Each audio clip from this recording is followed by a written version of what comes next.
আপনাদের সকলকে আমার আইসিডিএস হেল্প জোনে স্বাগত। আপনাদের সামনে একটি অর্ডার কপি এখানে তুলে ধরেছি, দেখতে পাচ্ছেন। এবং এই যে অর্ডার কপিটি রয়েছে সেটা কিন্তু আপনাদের celebration of world breastfeeding week, এই যে সেলিব্রেশন করতে হবে আপনাদেরকে, দেখতে পাচ্ছেন এখানে। যদিও এই যে অর্ডার কপিটি এসেছে, তো এখানে দেখতে পাচ্ছেন যে কত তারিখ থেকে কত তারিখ পর্যন্ত করতে হবে।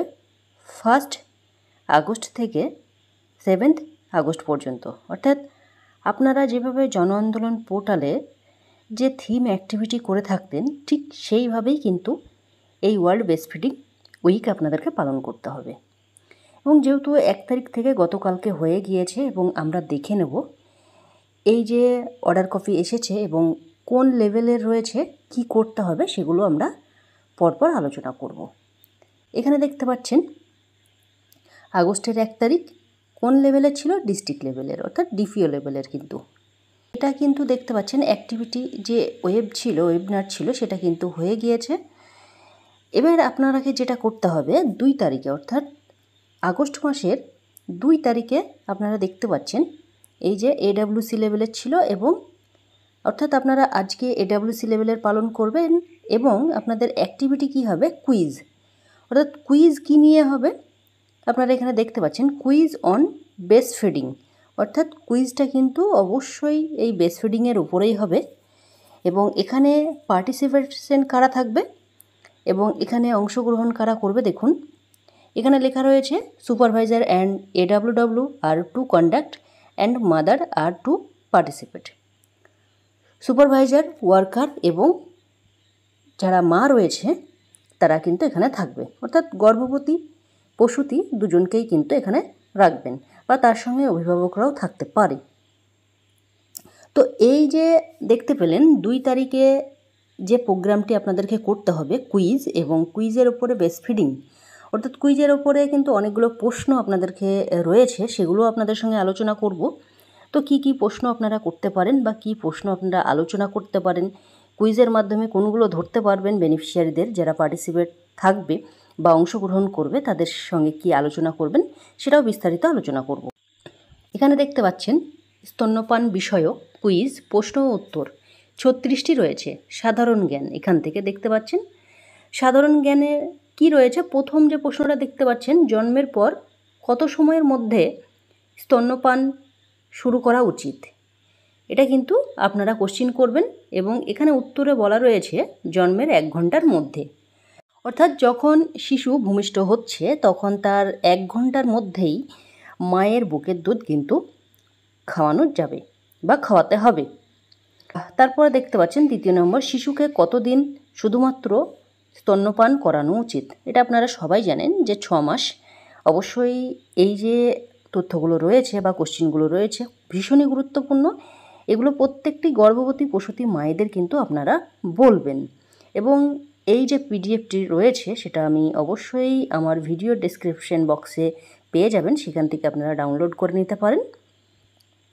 তারপরে দেখুন, আমি সবটা আলোচনা করছি না, 2টো করে প্রশ্ন উত্তর আপনাদের সঙ্গে তুলে ধরছি সামনে।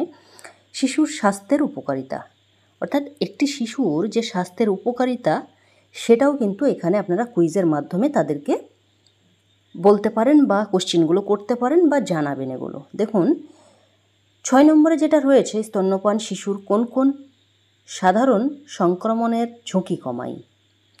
অর্থাৎ মায়ের বুকের দুধ খেলে যে রোগ ব্যাধি ঝুঁকি কমায় সেগুলো কোনগুলি, এগুলো দেখতে পাচ্ছেন, ডায়রিয়া, নিউমোনিয়া, কানের ইনফেকশন। অর্থাৎ মায়ের দুধ খেলে কিন্তু এই রোগের ঝুঁকি কিন্তু অনেকটাই কমে যায়। এগুলো কিন্তু আপনাদেরকে বেনিফিশিয়ারির সামনে সুন্দরভাবে তুলে ধরতে হবে, এবং যারা গর্ভবতী প্রসূতি মা রয়েছে তারা যেন বুকের দুধ খাওয়ানো থেকে এড়িয়ে না যায়। তো সেটা কিন্তু আপনাদেরকে এগুলো তাদের সামনে ভালোভাবে তুলে ধরবেন। 7 নম্বরে দেখুন, স্তন্যপান কি শিশুর মস্তিষ্কের বিকাশে সাহায্য করে। এই যে শিশু যখন মায়ের বুকের দুধ টেনে খাচ্ছে তখন কিন্তু শিশুর মস্তিষ্কের বিকাশ কিন্তু হয় কি না সেটাও কিন্তু মায়েদের আপনারা জানাবেন। তো দেখুন উত্তরে কি লেখা রয়েছে, হ্যাঁ এটি মস্তিষ্ক এবং জ্ঞান ও বুদ্ধির বিকাশে সহায়তা করে। কারণ যখনই একটা শিশু মায়ের বুকের দুধ টেনে খাচ্ছে তখন কিন্তু মাথায় তাদের প্রেশার অনেকটাই তৈরি হয়। সেই ক্ষেত্রে দেখবেন মস্তিষ্কের বিকাশ ও বুদ্ধির বিকাশও কিন্তু হয়। তো সেটাও কিন্তু তাদেরকে জানাতে হবে। 8 নম্বরে দেখুন, স্তন্যপান কি অপুষ্টি প্রতিরোধ সম্ভব? স্তন্যপান যে বাচ্চারা মায়ের দুধ খাচ্ছে, বুকের দুধ খাচ্ছে, সেই দুধ শিশুর জন্যে কি অপুষ্ট প্রতিরোধ সেটা কি না সেটা অবশ্যই জানাতে হবে। হ্যাঁ, এতে প্রয়োজনীয় সব পুষ্টির উপাদান থাকে। যেমন ধরুন বাচ্চারা যদি বাইরেকার কোনো কেনা দুধ খায়, সেই ক্ষেত্রে কি বয়স অনুযায়ী কিন্তু কেনা দুধ কিনতে হয় দোকান থেকে, বা আপনারা যেসব দোকানে দেখবেন ওষুধের দোকান থেকে, সেগুলো কিন্তু বয়স বাড়ার সঙ্গে সঙ্গেই যে দুধ আছে কোটোর দুধ সেগুলো কিন্তু চেঞ্জ করতে হয়। যে বয়সগুলো বলতে হয় 6 মাস বয়সের, 6 মাস বয়স যখন হয় তখন 6 মাস বয়সের অন্যরকম দুধ থাকে, বা 2 মাস বয়সের অন্যরকম দুধ থাকে, এইভাবে থাকে। কিন্তু মায়ের বুকের দুধ কিন্তু সেটা বা শিশুর বয়স বাড়ার সঙ্গে সঙ্গেই যে উপাদানগুলো দরকার বা যে পুষ্টি দরকার সেটা কিন্তু অটোমেটিক কিন্তু সেটা থেকে যায়। তো এটাও কিন্তু আপনাদেরকে বোঝাতে হবে। তারপর দেখুন মায়ের স্বাস্থ্যের উপকারিতা, অর্থাৎ মা যদি বাচ্চাকে বুকের দুধ খাওয়ায় তাহলে মায়ের কি স্বাস্থ্যের উপকারিতা আছে সেটাও দেখুন। 11 নম্বর প্রশ্নতে কি বলা হয়েছে, স্তন্যপান কি সন্তান জন্মদানের মাঝে ব্যবধান তৈরি করতে সাহায্য করে? তো এই যে প্রশ্নটা বুঝতে পারছেন, এই প্রশ্নটা হচ্ছে যে মায়ের বুকের দুধ সন্তান জন্মদানের মাঝে ব্যবধান তৈরি করতে সাহায্য করে কি না? হ্যাঁ, এটি প্রজনন ক্ষমতার প্রত্যাবর্তন দেরি করে। অর্থাৎ বুকের দুধ খাওয়ালেও হয়তো অনেকেই সেকেন্ড বেবির প্ল্যানিং করে, কিন্তু সেই ক্ষেত্রে গ্যাপ দিতে চাইলে সেটাও কিন্তু এই বুকের দুধ খাওয়ানোর ফলেও কিন্তু সেটা কিন্তু অনেকটাই লাভ হয়। 12 নম্বরে দেখতে পাচ্ছেন, স্তন্যপান কি মায়ের ওজন কমাতে সাহায্য করে? অর্থাৎ বুকের দুধ শিশুকে খাওয়ালে অবশ্যই এটি অতিরিক্ত ক্যালোরি পোড়াতে সাহায্য করে।